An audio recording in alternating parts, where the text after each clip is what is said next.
كوره ينفع وفي كوره. نشبهه بماتش الزمالك وبيراميدز؟ لا احنا هو ماتش الزمالك في الدوري هنا وبيراميدز من احسن الماتشات الفتره الاخيره. ده ما حدش ينكر، بغض النظر بقى عن ان الاخطاء وان كده، بس ماتش تحس لاخر دقيقه فعلا ما تعرفش مين هيكسب. فده بقى له فتره لا شفنا الزمالك. خلي بالك انا هنا معاك باين، قلت لما انت بتسالني عشان بس يعني اول مره اعتذر بجد.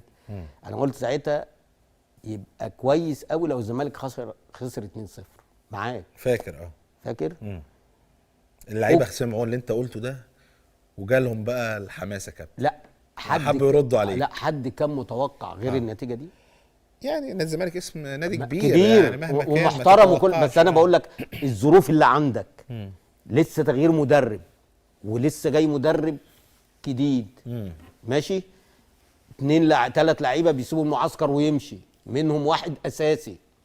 صح تمام. واخد بالك الفرقه بقى لها فتره لا في صفقات ولا في فلوس ولا في اي حاجه، واخد بالك. لا فرقه محطمه. وبعدين مصطفى شلبي ما يلعبش، خلي بالك، لان مصطفى شلبي الفتره الاخيره دي هو كلمه السر في نادي الزمالك.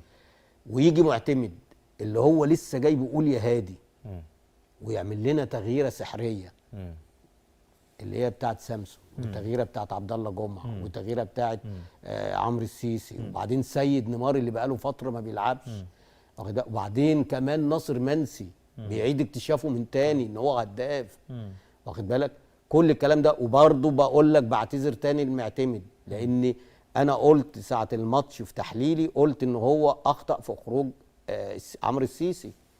لا عمرو السيسي اللي طلب التغيير ده اللي انا عرفته بعد كده، عشان كده انا بقول لك بعتذر له، لان بقاله فتره ما بيلعبش وكان حصل شد. الاسماء دي كلها كابتن كان في اسماء يعني منهم يعني بيتقال ان هم هيمشوا من او ما ينفعش لنادي الزمالك. لسه مستمر او يعني رايك فيه ان هم يفضلوا ولا فعلا يمشوهم في الفتره اللي جايه؟ بص عبد الله جمعه لو اتمرن كويس هيبقى باك، هيرجع لمستواه هيبقى باك كويس. او حتى لو لعبته ناحيه الرايت مش وحش، بس هو بس هو الانطباع ان هو ما بيلعبش ده يشيلها المجلس والاجهزه الفنيه اللي هي كانت بتيجي متوصيه ده ما يلعبش، ده ما زي سامسون. تمام. واخد بالك. تعالى ناصر منسي راجل هداف، انت ليه ما بتديلوش يا عم اسوريو؟ انت في وقت من الاوقات كنت بتقعد ناصر منسي والجزيري جنبك وبتلعب زيزو او بتلعب اوباما عمره ما ينفع اوباما يجي زي اللي هي اللعيبه اللي هي ايه بتسرق. السلام عليكم ورحمه الله وبركاته. اعتذار رضا عبد العال للزمالك والمعتمد جمال اعتذار كويس انه بيرجع للحق لغايه هذه اللحظه، بس برضه مش مباراه واحده اللي تخلينا نقدر نقيم ونقول ان الزمالك رجع للمستوى الطبيعي بتاعه، او نقدر نقول ان اللعيبه دي تقدر تقعد في الزمالك او ما تقعدش. لما يتواصل سلسله انتصارات من نادي الزمالك مع سلسله اداء عالي نقدر ساعتها نقول الزمالك فعلا بخير وكويس. لكن لغايه دلوقتي الزمالك احنا عارفين بيلعب على سطر وسطر لا، المستوى متذبذب مقدرش نحكم عليه.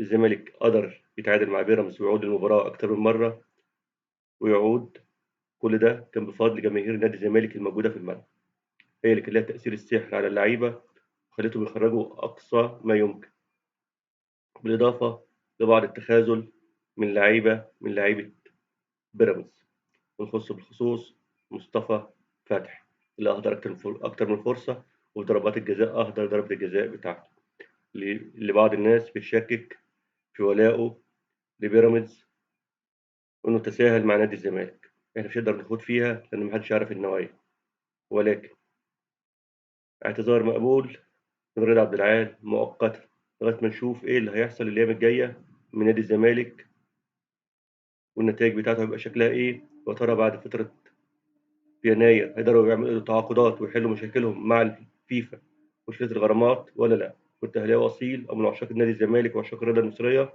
دينا لايك واشتراك، والسلام عليكم ورحمة الله وبركاته.